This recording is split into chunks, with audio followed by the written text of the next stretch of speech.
достар, бүгін сіздермен бірге Ермұрат Коде каналы.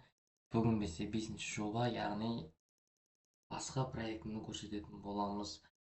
Жалпы бұл проектте мен ең білетін уже осы Android код жазуға машықтанып қалдым. Жалпы бұл проекті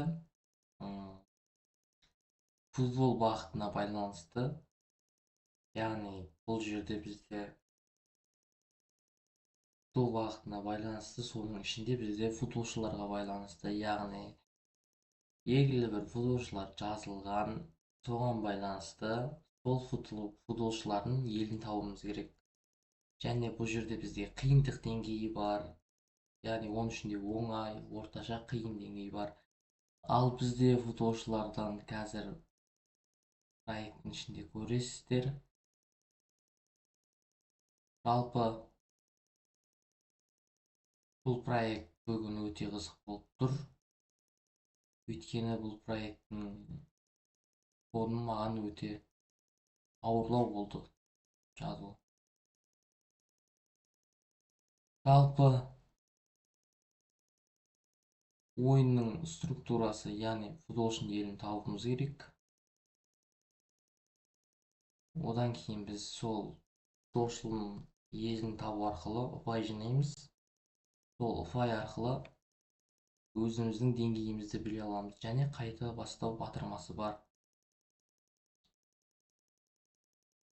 Және кодтың ішінде, яғни бізде дұрыс болса жасыл белгі көрсетеді, қате болса қызыл белгі көрсетеді.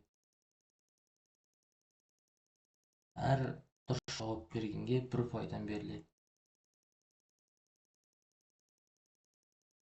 Жалпы бағдарлама Kotlin мен Java тілінде жазылған. Яғни Kotlin, Java тілдерін қолдау арқылы осы проектінің коды жазылған. Жалпы мына жерде бізде футболшылардың суреттері бар. Суреттерін көру арқылы, яғни көрсетейін. Оңай дейін студия бұл бізде ноутбуктардың шамбарлығы ауырлатады. Бұл жерде бізде Португалия, Криштиану Роналду. Жалпы қай елдің футболшысы, яғни суреті беріледі және сұрақтары секунд сайын ауысып тұрады. Яғни бірінші жауабын ойлану арқылы сол жауабын жылдам әрі тез басу керек. Деврение, Бельгия.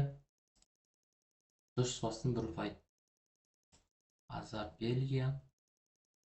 Аргентина, Месси. Франция, Гризман. Мбаппе, Франция. Неймар, Бразилия. Және қайта басу. Яғни бұл жауапты нақты 10 секунд ішінде ойлау арқылы сол жауапты дұрыс берілу керек. Яғни бұл адамды тез ойлауға машықтайды. Орташа деңгей. Орташа деңгейде бізде 3 жауап болады, яғни 3 жауаптың 1-еуі дұрыс болады. Португалия. Астында бізде уақыт кетеді және қанша сұрақтан өткенімізді көрсетеді.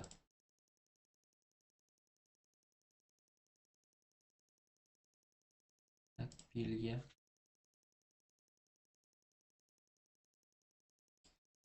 Бельгия.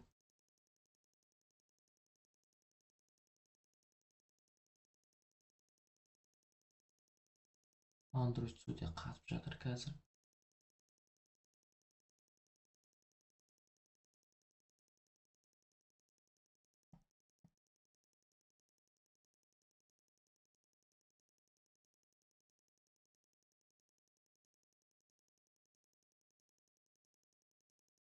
Бұл бағдарлама осы. Неге қатып отқанын білмейтінмін.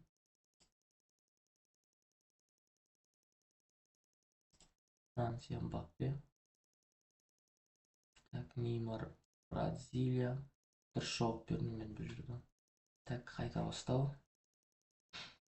Ал қиын деңгейді көретін болсақ, 4 жауаптың 1-еуі дұрыс. Соны тез арада тауып басуымыз керек. Португалия. Көрдіңіздер ма, мен дұрыс баспай қалдым, өтіп кетті уже. Менде ұпай жоқ. Так, Мысыр. Дұрыс жауап бердім, бір ұпайымды алдым. Тағы өтіп кетті мысалы. Бельгия. Аргентина.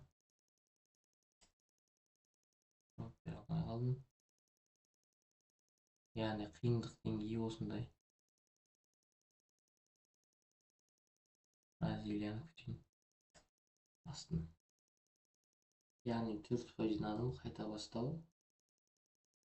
Жалпы бағдарламада тез әрі нақты ойланып, дұрыс жауабын белгілеу арқылы біздің, яғни миымызда тез қорытып, сол жауапты шығаратын болады. Яғни жалпы осы білім алушыларға, оқушыларға осындай бағдарламаларды қолдану арқылы нақты сыйлықтың арасында сол ойлану қабілетін арттыра аламыз. Судья қолданып жүрсеңіздер, ешқандай қиналмай.